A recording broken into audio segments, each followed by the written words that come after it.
Patay ang isang lalaki na may bounty 200,000 pesos habang apat niyang kasamahan ang naaresto matapos ang ikinasang buy-bust operation ng Bacoor City Police sa barangay San Nicolas 3 nitong Huwebes.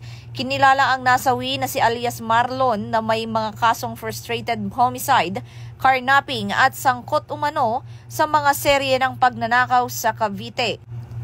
Ayon kay Police Lieutenant Colonel Alexe Di Saminto, nanlaban si Santos matapos agawin ang baril ng pulis habang niluluwagan ang kanyang posas. Dinala siya sa ospital ngunit idineklarang dead on arrival. Ang grupo ay iniugnay sa magkakasunod na robbery incidents sa General Trias, Dasmariñas at Bacoor, kabilang ang pagnanakaw ng milyong-milyong halaga ng alahas at cash. Na-recover sa operasyon ang mga baril, bala, granada, iligal na droga at mga ID ng biktima. Patuloy ang follow-up operation dahil pinaniniwala ang bahagi sila ng mas malaking sindikato. Bahagi din ito ng pagpapatupad ng bagong PNP para sa bagong Pilipinas, serbisyong mabilis, tapat at nararamdaman.